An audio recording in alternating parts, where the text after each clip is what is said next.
Hey everybody, Prepper Nurse One here. How's everybody doing tonight? Lucky us, we're getting more snow here at the homestead. Anyway, so let's go over a couple of the ground rules to start out with, like I try to go over right in the beginning of these videos. If you have questions, please put them all in cap locks, okay? No nastiness will be tolerated. If somebody starts being nasty, one of my moderators will come in and they will remove you. You will be blocked, okay? So I'm not going to have, you can have a dissenting opinion and that's fine. But if somebody is acting like a jerk, they're going to be gone, because this is, this is a family. This is what I think a lot of people really don't get. When I talk about at the end of my videos and I say that we're all in this together, oh, thank you very much, Wild Guardian. World Guardian. Thank you for the donation. I appreciate it. When I say that we're in this together, I really, truly mean it, because if we, it's just like with the Prep Nurse One community on my website, okay? It's the same type of situation. If we can connect together, work together, network, try to help each other out, that's what it's really, truly all about. And I'm going to tell you what, on YouTube, that is absolutely awesome on here. I mean, that's one of my favorite things about here is there's so many awesome people, and they're really working together. And I think that's the important thing. So, just wanted to say that in the beginning. So anyway, like I said, please be kind to each other, okay? Again, once I get done with talking a little bit here, any questions please put them all in cap lock so they stand out for me, okay? All right, so we're going to talk about Venezuela a little bit. And is there really, truly a crisis down there, or are we being spoon-fed information that they want us to do? Okay, so let's look back a little bit. Let's look back at what happened with Iraq, weapons of mass destruction, and then Afghanistan and the horrible bin Laden and all this type of stuff, okay? So what is the real reason that we went into Iraq, and what is the real reason that we went into Afghanistan? Well, Iraq, it was obviously oil. That was the real reason that we went in there, because we have to control that, and that's the important thing to them. We have to control that, okay? Afghanistan, it was about a couple of different things. It has some of the biggest uranium deposits in the world, and of course we want to control that, and we want to make sure we can control the opium trade, which is killing a nice generation of young people here in the United States. Did you ever wonder why, since we got into war in Afghanistan, how prevalent heroin is here in the United States? It is amazing, okay? It is amazing how easy it is to get now, because we control it. That's why, okay? So anyway, so what does that have to do with Venezuela? So Venezuela is obviously another thing with oil, okay? We don't want this Russia or China to have that control of that oil. We want the control of the oil. Also, there's a lot of minerals down there in that area as well that we want to control. So what we have to do, we can't have the big bad Venezuela attack the United States. We can't go with that route this time, because people are not going to buy it over and over again. So we got to go with a different spin on what is going on. So now we're going to say, oh, the poor, impoverished people of Venezuela need our help. They're not allowing this aid in. Well, I think if people want to remember, let's go back to Hurricane Katrina and remember, Venezuela was one of those countries that had aid, that offered to give us aid to help us at that point, and we refused it. Now, to me, that is the stupidest thing in the world. If somebody's willing to help, why not take that help? Okay, so it's just like now we have all this aid down on the border in Colombia, trying to get it over into Venezuela. Who knows what the real ploy is, what's really truly going on, unless you're right there in the trenches and they're seeing it every day. We will never be sure of what the real true story is, but from what I've seen so far, our government is trying to put the spin on, we need to help these poor Venezuelan people because they're being so mistreated. But the problem is this: the Venezuelan people were the ones that voted this guy in. I think it's Maduro is the one that's in there as the president, I believe. Well, I can't remember which one is which off the top of my head, but whoever's in charge there right now, he was voted in, and he was voted, this as his second time being voted in. So they want him as their, president or leader or whatever. The other guy is trying to, just say that, oh, I'm in charge. Well, where does that come from? I just, I don't understand that. The other thing that a lot of people don't realize now, the oil company that's down there in Venezuela just transferred their headquarters to Russia. So I kind of find that very, very interesting. And but realistically, at the end of the day, it's all about oil. We could care less about the people, our government. When I say we, I don't mean the people in general. I'm talking about our government. They do not care about, yeah, Maduro has been in power for years. Right. He took over from the other guy. The other guy was in charge, and then I think he died, and Maduro was the one that took over. But they voted him in. So, you know, I mean, now, could those elections be rigged? Sure. Are our elections rigged? Possibly. You know, it's a big game. It's all a big game, and we're pawns. But the worst part is the game cost average, middle class, low class, I guess, impoverished America, middle class America. We're the ones that our sons and daughters are the ones that go off to war and sacrifice their lives for the big oil corporations, realistically. And it's a shame. It really, really, truly is. Yeah, the petrodollar. No more petrodollars, or the fiat dollar is done.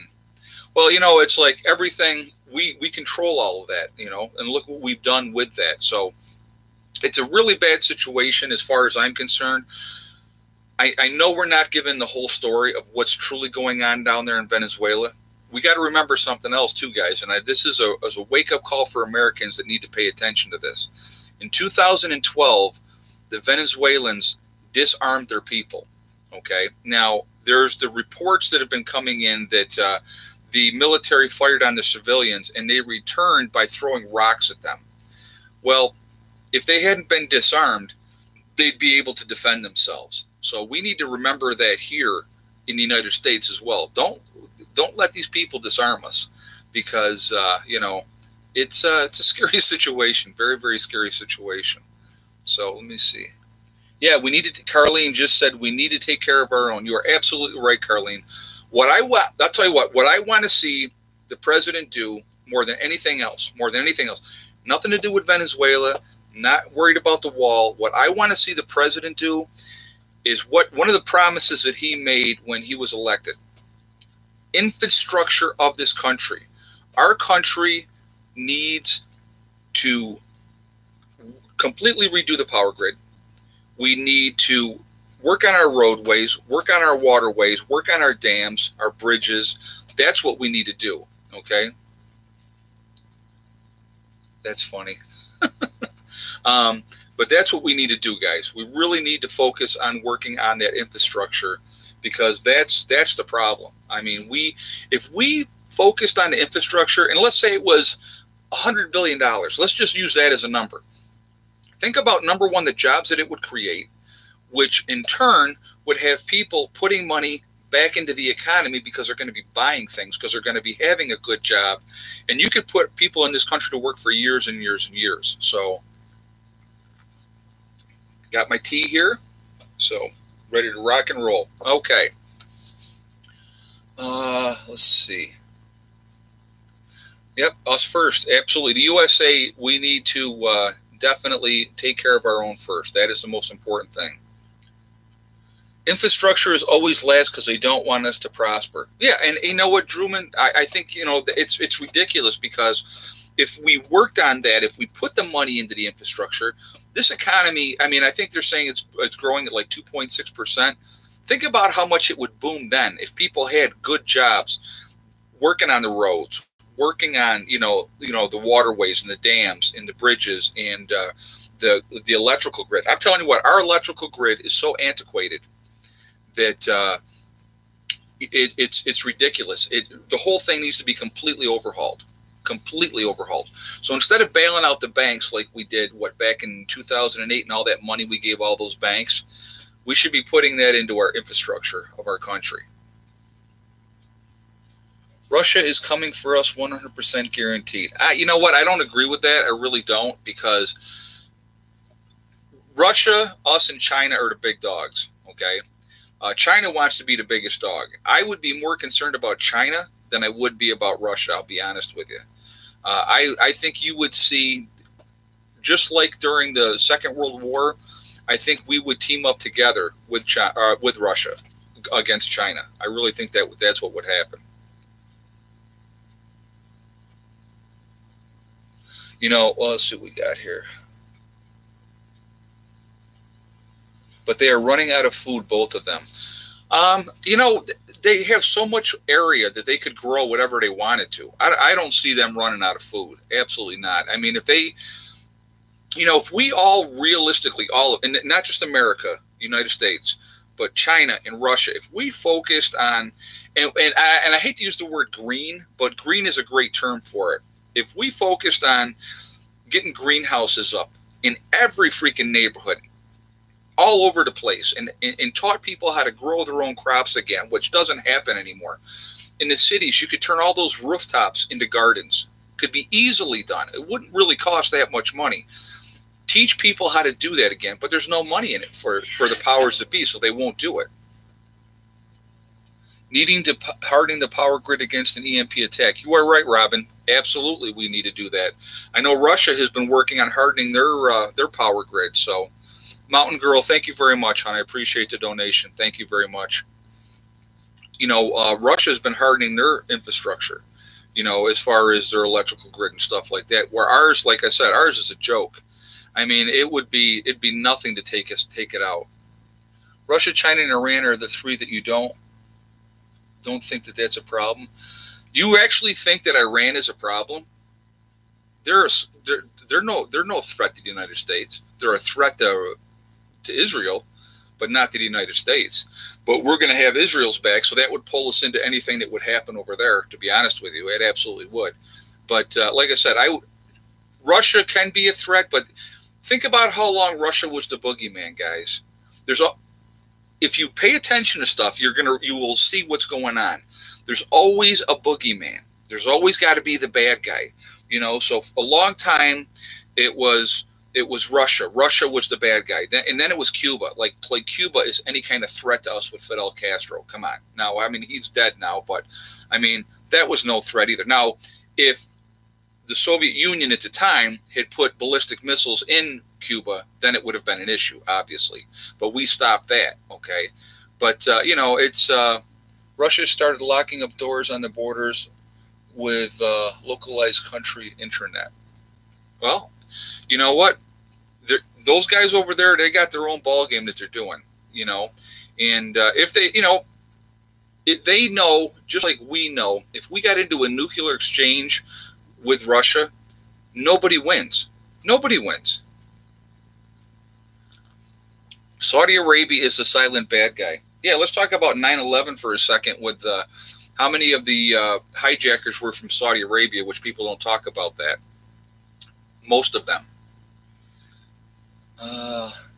Maine and Virginia have hardened their grid in the United States. Okay, well, I did not know that. So, but the whole country needs to have everything hardened.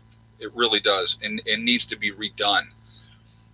And like I said, if we did that, the jobs that would create would be astronomical and good-paying jobs. It wouldn't be, you know, $10 an hour jobs. It would be really decent jobs that people could make a decent living and be able to support their families. Where do I buy my solar panels? Okay, Lori, how you doing? I got like my first 6 panels. I bought them from Renogy out in California. It's a company out there. If you look online, it's Renogy, I believe. And so I bought my first 6 panels from them. Then I bought, let's see, I bought 3 more panels, and I got them online, and then I ended up buying 4 more panels after that. I have a grand total of 12 altogether. Is it 12 I have? Or no, I have 15, I'm sorry. The last 5 that last spring I bought 5. The last 5 I bought, I went online and I looked for a deal, and I ended up getting 300-watt solar panels. I picked up 5 of them, and I actually got a really good price on them for less than $1 a watt. And if you can do that, that's the way to do it. So the biggest advice that I can give anybody that's looking for solar panels: shop around online and look for a deal. That's the best way to do it. And you want to get monocrystalline. Those are the best ones to have. All right, let's see what we got here. Canada's always the quiet ones, always minding their own business, never in any trouble. Yeah, but they're always, they're involved. They've been on, the United States side. Hey, Bob, Tom, thank you very much. Thank you very much for the donation. I appreciate that. Canada's always been on the United States side. They have been a fantastic ally for the United States in forever. I mean, ever since we all got really established, they've been an ally with the United States forever. So, the American people's biggest threat is their own government. Yep, I agree with you. I agree with you 100%. Great comment. The thing is, what people don't realize is when the Constitution was written, guys, it was to protect us, the American people, not the government, okay? It was to protect us. Now we get these people in office that are elected over and over and over and over again, and they do what they want, and the agenda is to disarm America, and they are doing everything that they possibly can to do that. Yeah, but we don't want to end up like Canada, though. No, I mean, you got, I feel bad for you guys. I just did the video. I feel bad for you guys in Canada with Justin Trudeau is your prime minister up there, because he is basically opening your country up for a tremendous amount of parasites that are going to do nothing but suck off the system, And you look what's happening here in the United States right now. I mean, when people are elected to Congress or the Senate, they're supposed to swear on the Bible, to uphold the Constitution and stuff like that. The Muslims don't swear on the Bible. The Muslims have their own agenda. You look at that one that just got elected in there from Minnesota. I think it was Minnesota. The first thing she said was, impeach the mother effer. That's really, really classy. Now, if you're pro-Trump or not for Trump, doesn't really matter, okay? Doesn't really matter. He's the president. Is he crass? Does he say it like it is? He does, okay? Does he put his foot in his mouth sometimes? Absolutely, he does. But, it's when you have people like that right from the get-go, and she is obviously anti-Israel, those people want Sharia law. That's what they want. That's their ultimate goal. And that's what they plan on doing, guys. I mean, it's like, it's not brain surgery. All right, what do we got here? Yeah, Trump is just one man. We need to have his back. Thomas Taylor just put that on there. You're right. I agree with you. And he is the president. If you love him or hate him, he is the president. Just like when Obama was the president, guys. A lot of people disliked Obama, okay? But he was still the president.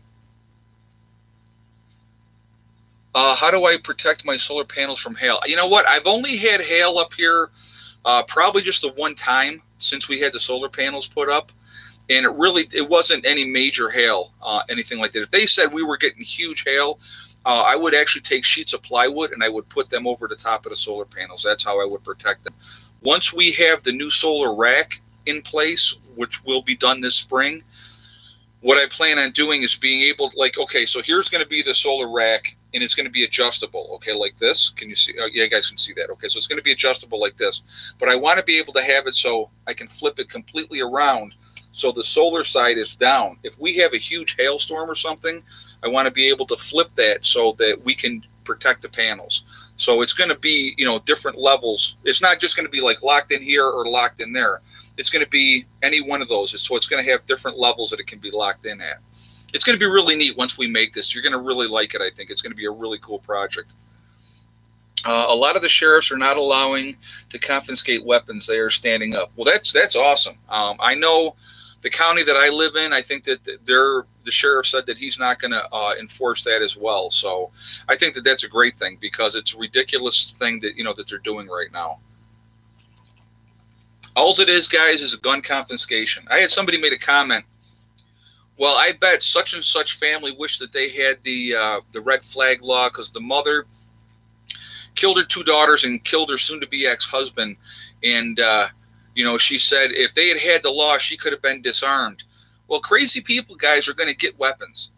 Crazy people don't care about the law, so that's not going to make any difference. And so I said to her, that's all you got? I mean, that's kind of harsh in a way. I feel sorry for the victims, but somebody that has a game plan, they don't need to have a gun to carry out that game plan. She could have killed her 2 daughters by drowning them in the bathtub and stabbed her ex-husband, soon-to-be ex-husband, in the neck when he walked through the door. I mean, so there's ways to kill people other than guns. And so I think people lose sight of that. The red flag law is not about protecting people. It really isn't. It's about confiscation. Let's see. Prepper Nurse 1, gold and silver, SHTF, will they be useless? Okay, great question, Maria. I would not have gold. I don't have gold. I do not keep gold at all. Gold is too hard to get rid of, denomination-wise, and the value of gold. I would have silver, small coins, you know, quarters, dimes, and stuff like that. Or if you even want to get ounces of silver, would be decent to have. But, you know, I don't keep a whole lot of that because I would rather have commodities, goods that I can use as trade or barter, you know, to barter, or to have already on hand, because you can't eat silver and gold. That's not going to feed you. That's not going to keep you warm. That's not going to do anything for you. So is it a good idea to have some silver? I do believe that it is. I would not have gold at all, though. That's just my own opinion on that. Some people have a different view on that.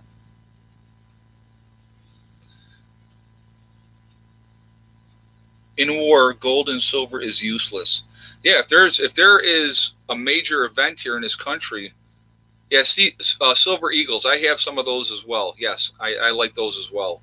But yeah, having, you know, like I said, guys, you know, having some for barter or trade is a good thing. But realistically, if you're starving, what is that going to do for you? That's not going to do anything. So I would rather have commodities, something that is tangible, that I can use, that's going to be really tradable. And you know what? You could probably pick up a lot of gold and silver after SHTF from people that stocked up on gold and silver. So think about that too. Okay, if you know, somebody wants to have something to eat and you have something to eat and they don't, they're going to trade you whatever. PN Modern Viking just asked, delivering babies and SHTF. Guys, I'm going to tell you what, right now in our country, we have a lot of midwives that are actually going out there delivering babies that are not being done in the hospital. The biggest threat to the mother in delivery is if you're going to have that breech birth. So, you know, they have to go up and manually turn that baby if they can. So, I mean, you're going to have a lot more infant deaths. You're going to have a lot more mothers die in labor after SHTF. But people have been having babies and not in hospitals for a long, long time before hospitals came into vogue. Now, obviously, you're going to want to try to keep as sterile an environment as you can while that baby's being born. You want to try to give that mother and that baby the best chance to survive. So, yeah, there's going to be a lot more fatalities. Hey, Molly, hold on, guys. I'm going to show you Miss Molly here. Come here, girl. Here's little Miss Molly. She's the mother of the kittens, and she's a little tiny cat, but she's gotten fat. So, but she's a good girl. She's a really, really good cat. She's got a great motor. She loves to be petted, and she's done really, really well. She was very feral when we first met her, and I'm gonna go up there, baby. Okay, but she's a good cat. Is that cat tangible? That cat is tangible, and I'm going to tell you why. Mice, rodents, birds, any kind of chipmunks, squirrels, they will take care of all of those things for you. Having cats, especially after SHTF, if you can keep them alive, if people don't try to come in and kill your cats, you know, oh, I was breech birth, Laurie says, 52 years ago. Okay, well, there you go. So, yeah, you know what? And they probably had it. Actually, when you were born, Laurie, and when I was born, I'm going to tell you what they used on me when I was born. I was 9 pounds and 2 ounces when I was born, okay? And so back in the day, they used what they call forceps. And they would put the forceps on the head, and they would pull that baby out with the forceps. Now, that ended up causing a lot of brain damage and stuff like that. So they stopped using that. And no, I did not get brain damage from it. So don't even say it. But anyway, going back to the cats real quick. Cats are are going to be great to have. They're going to basically feed themselves. They're going to protect what's around them, okay? And, they have their territory, and they're going to make sure that you're not going to have any kind of problems, after, like people will say to me with my stuff that I keep in some of my outbuildings, don't you worry about rodents? Not at all. They have access to get into the one shop. The other building where I keep my motorcycles locked up really tight, so there's no rodents in there at all. So it pulled your hair out. What pulled my hair out? I don't know what she was they're saying. All right. Would you eat your pets if necessary? I think everybody, if it came down to it, would eat their pets if they had to. We actually had a discussion, Heather and I, had a discussion of what animals we would eat first if we had to. We actually did have that discussion. Now, hopefully, I have prepped enough and prepared enough that I don't have to eat my animals. I wouldn't want to eat my animals, I'll be honest with you. I love my pets. But if it was the difference between starvation and us surviving, you do what you have to do. And I don't care what anybody says. People are going to do what they have to do to survive. Right, I agree with you, Hector. I don't want to eat my animals, and that's why I prep it. That's why I prepare so that I don't have to. But like I said, if it came down to it and it was many, many years into an event, you may have to do what you have to do. And what dish would you make if you had to put your pet down? I haven't gotten into that much. Get rabbits and quail for the pets. Yeah, rabbits breed like crazy, guys. If you can have rabbits, meat rabbits, you can get like most of your protein just from rabbits. And rabbits just breed and breed and breed. So they're a nice thing to have. And again, there's something else you can feed to your cats and your dogs, So I know, like I said, this year we're adding chickens. I do plan on adding rabbits. I do plan on adding goats. I want to have goats for milk and obviously for food as well. So, there's lots of things that you can do to prepare, especially depending on what area you're in, Learn how to multiply chickens. Yeah, you know what? You want to get chickens. When you're looking to get chickens, you want to get chickens that are not just layers, but they're setters as well. So what I mean by that is the chickens that are going to, or brooding chickens, I think that's the right term. You want to get chickens that are going to lay on those eggs and incubate eggs, because that's going to happen. You're going to get some of those chickens are going to want to do that. And you're going to need to be able to replenish that flock, because chickens are only going to be viable for so long as far as laying eggs and that type of stuff. So, that is definitely a good thing to have. Another good thing with, like with rabbits, the hides. The hides can be turned into a lot of different things. Very, very good to have. Drewman, yeah, if you want to, absolutely you can. Yes, you can, Drewman. So, let's see. Any bunker owners? I'm thinking about it. You know what? I'm going to tell you what. That is definitely on my list. I do plan on,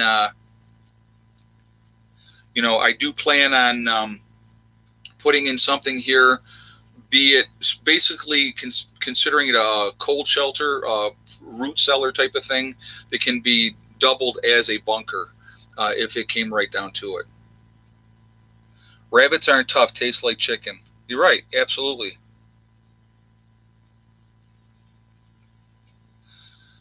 How do we survive in a cashless society when the government's controlling our transactions electronically? Here's something to think about, guys, and I want you to think about this. And I talk a lot about different scenarios and different things like that. And I talk a little bit about having cash on hand, too.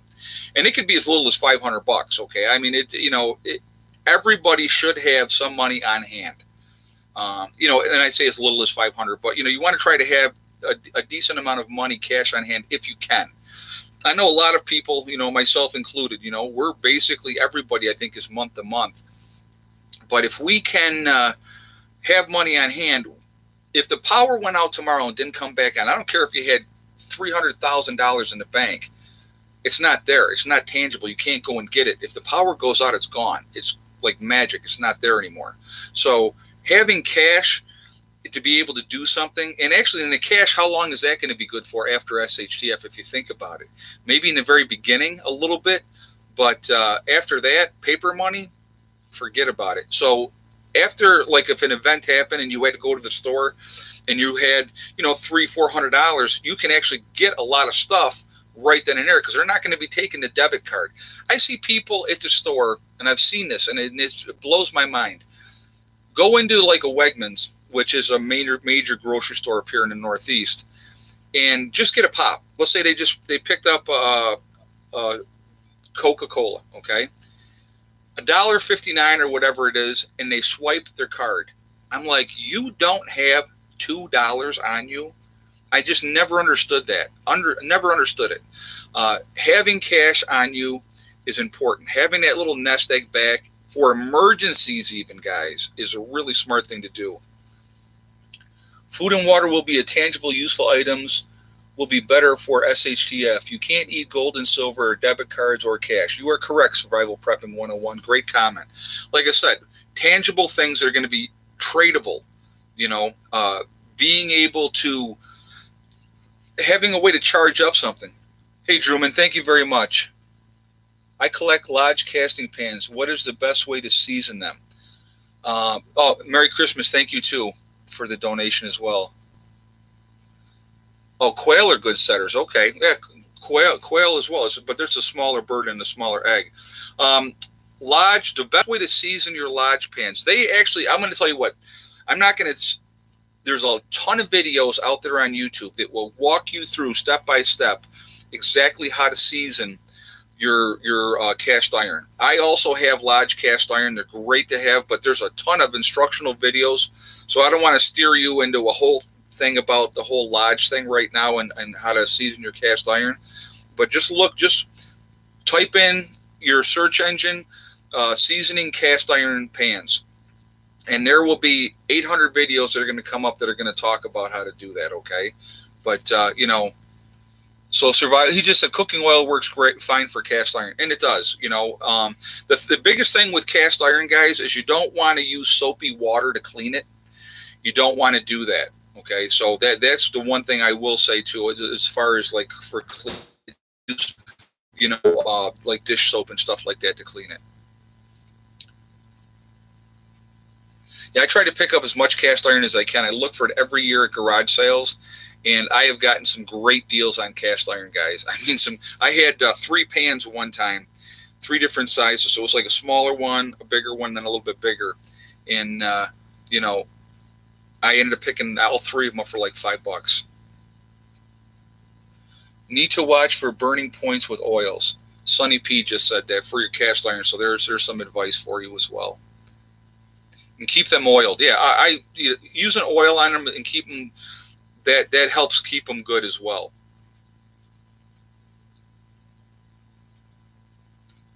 Thank you very much for the donation. We are in the Great Awakening. Silver and gold. Listen and figure out how to get ready. Silver and gold. Stay safe and warm. Thank you very much for the donation. Thank you very much. I appreciate that. Yeah, there's a lot going on, guys, and a lot of people are waking up to what's happening with our society in whole and stuff like that. And like I said, the biggest thing is getting off the hamster wheel. You know, get off that hamster wheel if you can. You know, downsize, get something smaller. Even if you want to stay connected to the grid, you can do it, but have a way to make backup power. You know, have a way to do that. That's going to be important after SHTF. It really is. If you can still have power when everybody else doesn't, it's going to make you king of the mountain. I'll be honest with you. Think about this. People want to charge up their devices. Where are they going to go? So they're going to want to trade to be able to charge up their devices. So there you go. There's another way that you can have as a barter item. Well, if you bring me, you know, 20 pieces of split wood, I'll let you charge up your device. I mean, you know, that's one of the things that you can do. Yes, people up north get wood-burning stove or a fireplace. Absolutely. I would go more with a wood-burning stove. If you have a fireplace, have an insert put in that fireplace so it makes it more efficient. If you have a fireplace, it's only about 10% efficient. 90% of your heat is going right up the chimney. If you get an insert to that fireplace, it's going to increase the efficiency.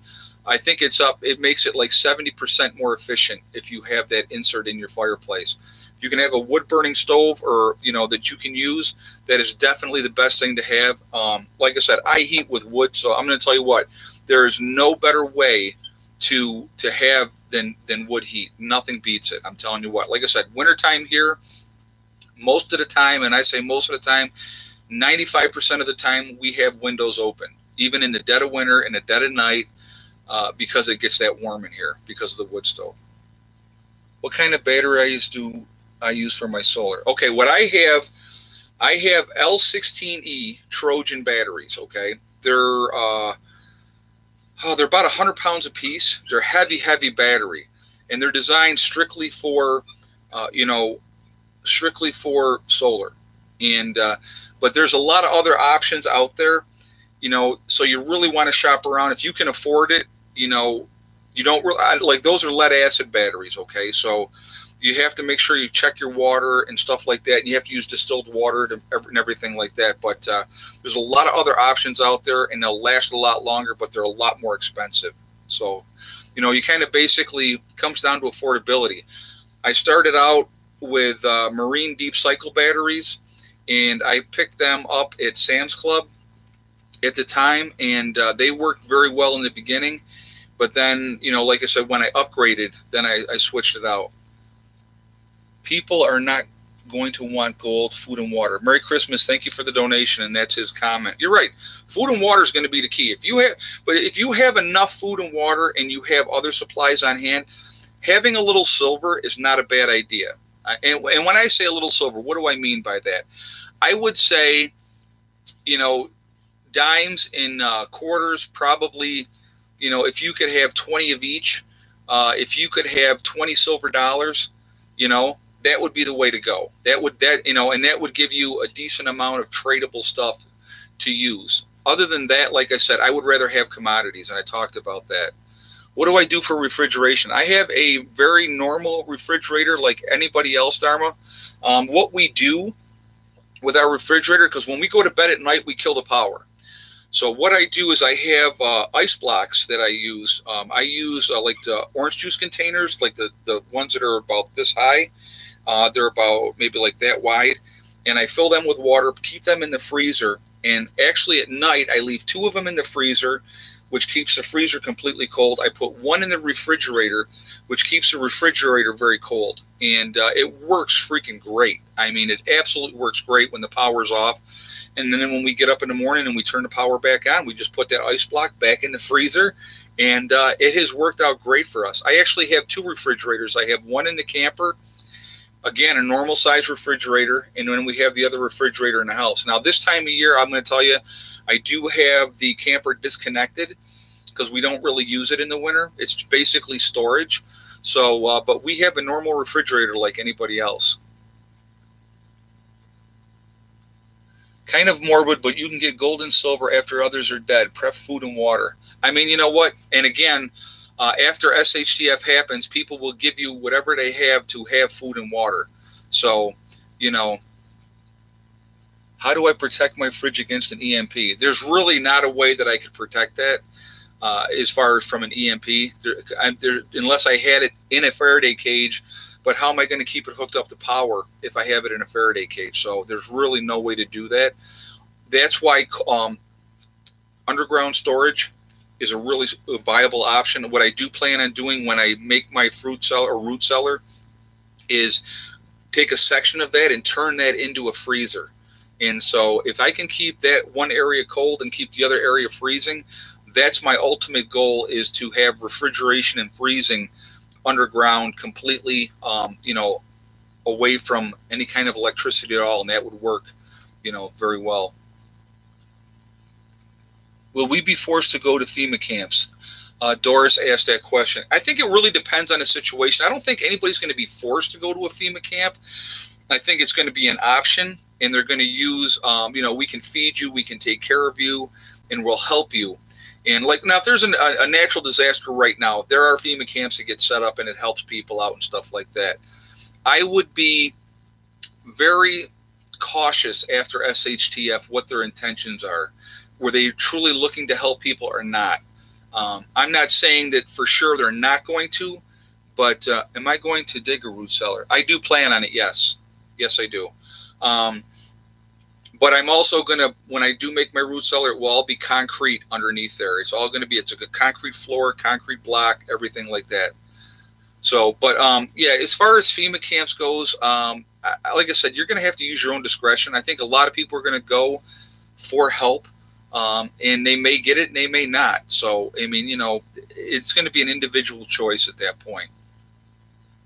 Put sawdust on the ice blocks, old school ways. Yeah, absolutely. And that's what they did back in the day. They would go to the lakes and they would cut out blocks of ice, and then they would use sawdust in layers, and that would last them pretty much, depending on how much they had, and it would keep things cold all through the entire summer. So it's a really, really good way to do it. How deep should you dig your root cellar? Okay, with your root cellar, again, you want to be under the frost line. So whatever the frost line is in your part of the country, once you get under that frost line, it's going to be a constant temperature of 58 degrees. Now, for where I am, we need to be down at least 2 feet, which means I would want to go probably at least 3 feet under the frost line for my ceiling of the root cellar, okay? And then I would have it down even deeper than that. That's what I plan on doing. But like I said, I plan on concreting everything. Concrete septic tanks work good too. Yeah, they absolutely will. A concrete septic tank would work great as a root cellar, but you would have to, you know, you wouldn't want the top of that right at ground level. You would want it down further. So you would have to have something for that, the top of that concrete septic tank to, or a water tank to be able to get down to that. Colleges are so bad. I hope Heather doesn't come back socially indoctrinated. You know what? I don't think she will. She's way too smart. She's very level-headed. She plans on focusing on her studies, and I think that that's what she's actually absolutely going to do. She's a smart girl. She can smell BS a mile away. So I think she's going to be in very, very good shape in that aspect of it. So I have a lot of confidence in her. She's a very sharp girl, so she's not going to be BS'd or snowballed. Streams and brooks can be used to keep items refrigerated. Absolutely. The cold water of a stream, if you have or a river or something, they used to make boxes in those as well. Oh, here's for the kids thrifting. Thank you, Laurie. Thank you very much for the donation. That's very kind of you. Yeah, actually, Heather was with her mom this weekend and went thrifting with her mom this weekend. But I will definitely take her thrifting again, and Eddie as well. He loves it too. They both love it. And it's the best way to get stuff. Thrifting is absolutely the best.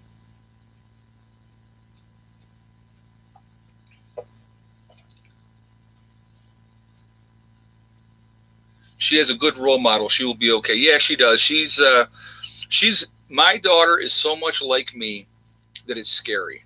I mean, it is scary.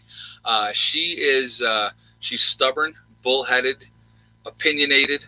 I don't know where she gets that from. Can't be from me, but no, she's very grounded, which is great, and she's a good kid, and I have all the confidence in the world that she will do just fine and she will do well. I'm really, really proud of her, and I think she'll be fantastic. I think I have nothing to worry about with her. I really don't. I never have. Can build a building across a moving stream, keep the milk and butter cold. Yeah, I mean, if you have like a cold box, you can take in a stream and build something right down in that water. It doesn't have to necessarily be in the water, but if you have like a concrete kind of a block area, and that water going around is going to keep that cold, and it's going to keep that concrete cold. And if it's covered over so there's no sunlight and it's cool like that, that's going to keep things very, very cold in there. So that's a really, really good way of doing it as well. And it's just another way of having cold storage. I mean, people did it for a long, long time before we ever had electricity. They had a lot of different ways of keeping things cold. Being a nurse, can you do stitches or teach how? Yeah, I mean, you know what? Doing stitches, guys, is really, really not that hard. You just have to have the right needle, and it's a curved needle, and you just kind of go under the skin and you work it through, and that's the best way to do it. Please do a video on the Noahide law. I don't know what you say that again for me. I don't know what you meant. Modern Viking, thank you very much. You're a good man getting important info to the public. Thank you for the streams. Thank you for answering some of my questions also. Oh, you're very welcome. Like I said, guys, I try to get to everybody that as I can. And thank you for the donation. I appreciate that. But, you know, I'm just trying to do the best I can. And we all share, guys. We all learn from each other. I mean, a lot of times people will say something and I'll go, oh, I didn't know that. And I want to try to make sure I bring it up so I can share it with everybody. I think that that's really, really important. Using high up to store food is another good idea. That depends, Jay, because it's like heat rises. So you really don't want to do a lot of stuff really high up because you don't want to have to deal with spoilage. Generally, if you can have an area, a cool, dark area to store your stuff, and if it's like, say it's a closet and that you have a door to keep that closed, then it doesn't matter how high up you go because that whole area is going to be cool. It's going to be dry, but the higher up you go, it does get warmer. So just you need to take that into consideration, okay? Not that you're wrong, but I'm just you know, saying that. Wintertime, use a window box. Absolutely. Very good comment. You know, using a window box, you know, in the winter is a very, very cool thing. You know, that works to keep things cold too. And again, you can keep that insulated to try to regulate the temperature as well so it's not too cold. You know, like Boss Swamp had a refrigerator, the area that he used, and he had a slat that he could adjust, open or close, depending on how cold he wanted that area to be. He did a video on it. Boss of the Swamp is awesome. If you want to check out somebody that's really cool, guys, go check out his videos. He's got some very, very cool videos and very, very handy, really cool stuff.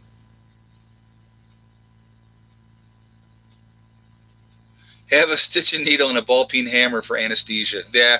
Well, I'll tell you what, if you're in pain, guys, and, you know, you need to have something stitched up, you're not going to care. Get it done. And if even if you have to have a couple people hold you down or something, but most of the time, if I had a really bad cut on my arm, I would just be like, just do it. Here it is. Just do it. And I think that a lot of people are going to be like that in that type of situation. You're going to want to make sure you clean it with alcohol if you can. Again, it's another reason to have some alcohol, vodka on hand. It can be used as, you know, again, it can be used as a cleaning agent ahead of time. Infection is going to be the biggest killer, guys, in a post-event. Well, infection and drinking bad water, okay? So there's going to be those type of things are going to be your biggest things to worry about after SHTF. You know, make sure that you have some way to make clean drinking water. You know, be it a Berkey water filter, be it a Katadyn water filter, being it the Life Straws, the tablets to be able to do that. Making your own filter to filter water. There's so many different ways to do it, but don't drink bad water or you will pay the price and it could cost you your life. All right, let's see. No, not Boston Swamp. Boss, B-O-S-S, of the Swamp. Boss of the Swamp. That's the guy you want to check out. He used to have a place here in New York. I think he sold that one. I think he is up in either New Hampshire or Maine, I believe. And really, really knowledgeable. A great carpenter. He made his own place. If you look at his older videos, I know he sold that place. You know, but that's that. Yeah, Mountain Girl just said purification tablets and bleach, etc. Yeah. Also, they have the blocks that you can get pool shock. Okay, those are good things to have as well. Yeah, Boss of the Swamp, exactly. Dharma just put it up there. Go check out his stuff too. I highly recommend him. Very down to earth guy, great guy. He doesn't swear on his videos, so he's definitely a very, very good guy. Mom is actually right now, thank you for asking, Stace. Mom is sick right now. So she is, she's been sick a couple times this winter. You know, she's 75 and she always, every year gets bronchitis. And she's been getting that since she was young. So she, you know, she'll be okay. I talked to her today and she said she's feeling better. And I'm looking forward to having her back here in the spring. She is a real go-getter. She really is. And I love having her here just to mess with her. And, you know, we talk a lot, which is pretty awesome. So, But yeah, she'll be back here soon enough. When the weather breaks and it's warmer, Mom will be back. No hide laws. Noah hide laws? I don't know what you mean, Merry Christmas. If shoot me an email and tell me what you mean by that. I'm not sure. Regan Anderson asked, am I a nurse? Yes, I am an LPN. I have been an LPN for 24 years, and I was a CNA before that for 5 years. So, long time. Yep, Philip just said, already subscribed to Boss of the Swamp. Great and humble guy. Absolutely. Like I said, I like him because he's very down to earth. He explains things very, very calmly. He doesn't, he's not all flipping out and stuff like that. He's a really, really good guy. Torah laws. Okay. John Quinn, Torah laws. I'll have to look into that, but I could do a video on that, sure. Sorry, Merry Christmas. I didn't know what you had meant. Lions Falls in the Adirondacks. Is that where you're at, Doug? Adirondacks are a beautiful area, too, by the way. Very, very beautiful area. Oh, Laurie, my mom and you are the same age? That's cool. Yeah, she's a good old gal. She's pretty spry for 75. She will get up and go. She will work anybody under the ground. I'll tell you what. She don't screw around. If we have World War III, we'll all be dead within hours. No, not everybody. There will be people that survive. It won't be pleasant, but there will be people that survive. People in the cities that are targeted, we're going to be in deep, deep trouble. You couldn't put me in the coast. You couldn't give me a wonderful thing on oceanfront property. No thanks. Greetings from South Africa, Johannesburg. Hey, John Quinn, how you doing, brother? Thank you for joining us. That is a ways away. What time is it over there in South Africa? I don't even know what the time difference is over there. The world will go on. Yes, it will, Wolfang. It sure will. Whole lot less people there, but it will go on. Schmitty says the Midwest is a target. Yeah, it will be. There's a lot of areas that are going to be targets, guys. There really will be. And, you just kind of have to, again, you got to look at where you're willing to be at, where you want to be close to.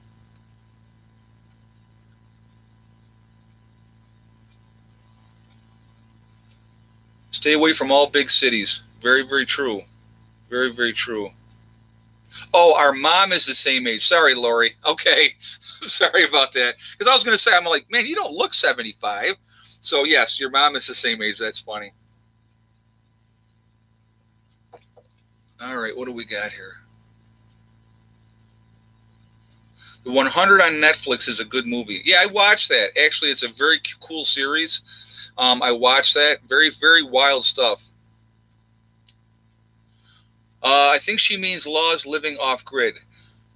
Lane Johnson just put that. You know what? There are definitely, it depends on where you are. That's why will California be among the targets? Absolutely. A lot of California. Look at the naval base in San Diego, guys. Tell me that won't be a target. Okay, but getting back to laws, let's go. I'm jumping around here, and I apologize. A lot of states have laws about being off-grid. They restrict the size that you have to have a certain size home, in those type of things. You just have to really look at where you want to go, and that's what you want to, you want to see whatever county that's going to be in, what their laws are, what the state laws are. I know in like Utah, they've gotten really, really restrictive on the tiny house community and living off grid. So again, you're really going to have to look at where you want to be and find out what the laws are in that area. So that's important to do your research. That's the biggest thing. Oh, okay. I got you. Thank you. Merry Christmas for the donation. Yeah, I can look into that, and I can see what I can do if I could video on that. I will look into it. Don't you think an EMB would be more devastating? Yeah, because I think with a nuclear exchange, I think hopefully, my hope would be, it sounds terrible, but my hope would be that it would be a limited nuclear exchange. You know, if it was an all-out nuclear exchange, if they went completely nuts, they could destroy the whole planet. So, you know, the targets would be, you know, your larger cities, your military installations, the infrastructure, you know, and those type of things would definitely be the main targets and stuff like that. So, but an EMP would be absolutely devastating to this country. Long term, an EMP would be much more devastating. So it would make more sense to do an EMP or a grid down type of situation if you really want to cull the numbers of the people on this planet. Would you let one of the cats in, please? Sorry, guys. One of my cats are scratching on the door, so I'm just asking Heather to grab the cat. Our enemies want our resources. The EMP would kill a good part of our population. Yeah, an EMP would definitely, like I said, an EMP is going to kill a lot of people right off the bat. And then within the first month or 2 months of an EMP type of an event, you're going to see a lot of the population would be dead. Martial law would be enacted right away in that type of situation. But I think you would be... somebody just said an EMP would take us back to 1800s technology. Absolutely, it would. And and martial law would be, said martial law will be anybody having more than 10 days of food. Yeah, basically, I know that they have, you are considered domestic terrorist if you have more than 2 weeks worth of food. That's one of the things they talk about. But I'm going to tell you what, do what you have to do for yourself, for your family. When things go south, the laws are not going to matter anymore, and you're going to have to do what you need to do to protect yourself and the ones that you care about. And if you have a group, the people in your group as well. The 7 laws of Noah, also referred to. Yeah, I'm going to have to look into that. The Noah laws there. I will have to look into that. I will look into it. An EMP would have stopped the cooling of the power plants causing meltdowns. You're right, Linda. They absolutely would.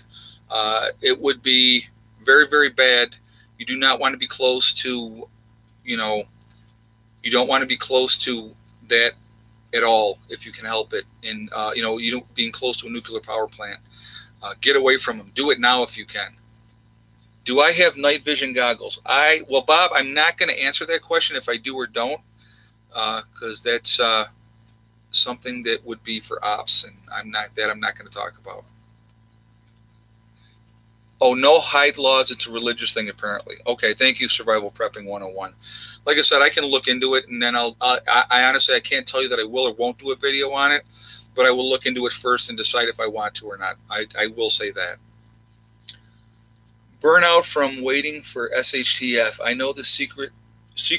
We secretly wish for it to happen, unlike the normal populace. You know what, Modern Viking? Yes and no.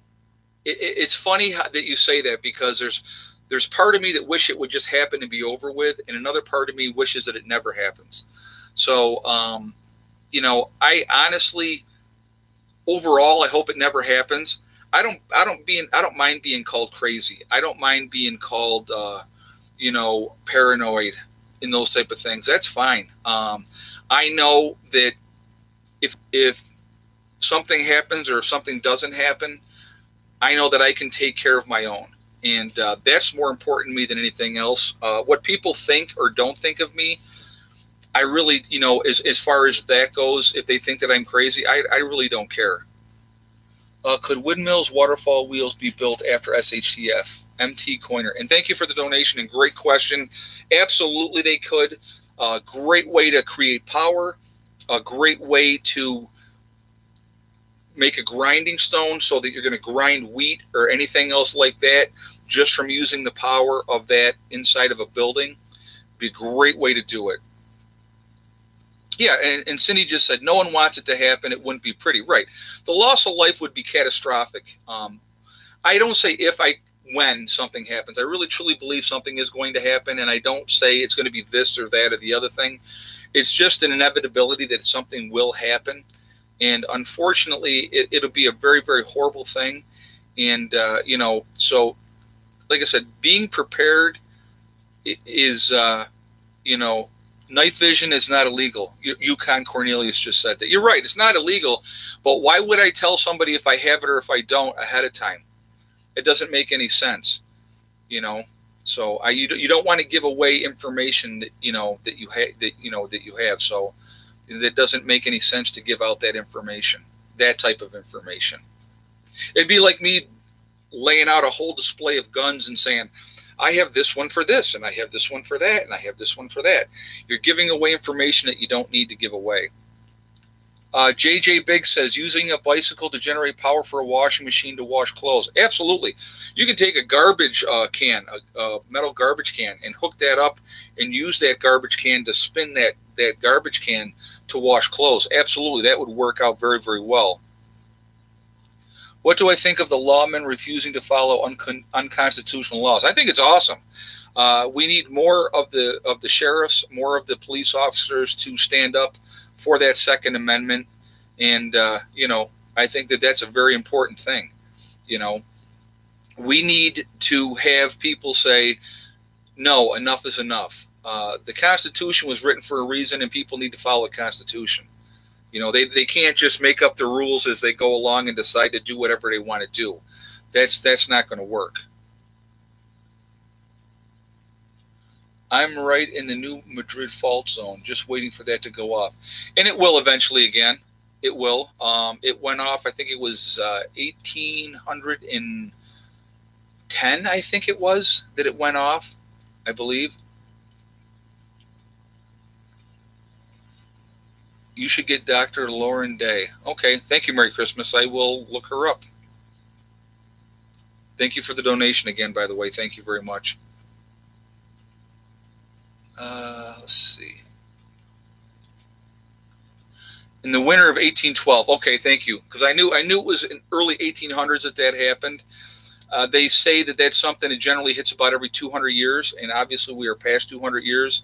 So the New Madrid fault line is definitely something to be concerned about. Absolutely. Again, guys, there's so many things to be concerned about. Now, we can't spend our whole lives and worry about things that we can't control. The only thing that we have total and complete control over is how we prepare for these type of situations. Again, depending on the area of the country that you live in, if you are prone to flooding in an area, try to have stuff in a dry bag, or have things up on a platform way above ground. Have a lot of supplies on it, 20 or 30 feet up, not food per se, but, a lot of supplies that you could put there, some some freeze-dried stuff and those type of things. You could definitely do that. So, holy crap, it's already 9 o'clock. I can't believe it. Okay, wow. The time went by really, really fast today, guys. So before I jump off here, let me just say a couple things. Today is the last day of the sale on the website. 10% off using the discount code Almost There. And that's going to go to 3 a.m. East Coast time, midnight West Coast time. So if you're looking to add to your freeze-dried foods, or if you want a t-shirt or a coffee mug, everything is 10% off at the website. The second thing I want to make sure I mention is we have the Prepper Nurse One community also at the website, and it's totally free to join that. And it's a great way to hook up with like-minded people, to talk and communicate. If you're trying to form a group in your state, or just trying to make some connections in your state, a lot of people are joining. It's growing crazy. It's really, really growing fast. So, jump in there and check that out if you would like to again. And it's totally free. It's very, very private. So the other thing, I like to end all my videos. We are all in this together, guys. That's important to remember. I think a lot of people lose sight of that. So we really need to try to help each other if we can ahead of time here, and connect with as many people as you can to try to form groups, try to form affiliations if you can. Remember, hug and kiss the ones you love. Tell them every single day. Tomorrow is not guaranteed. We never know what's going to happen. So that's important as well. And remember STD. It's one step at a time, one thing at a time, and one day at a time. Whatever you're trying to do, whatever you're trying to accomplish, you can do it. The only one that's going to stop you from getting there, guys, is yourself. Nobody else can do it. They really can't. Stay away from negativity. Stay positive, and everything will work out great. I will see you all tomorrow. I hope everybody is doing well, and I will talk to you all tomorrow. Have a great night. Prepper Nurse One, out for now.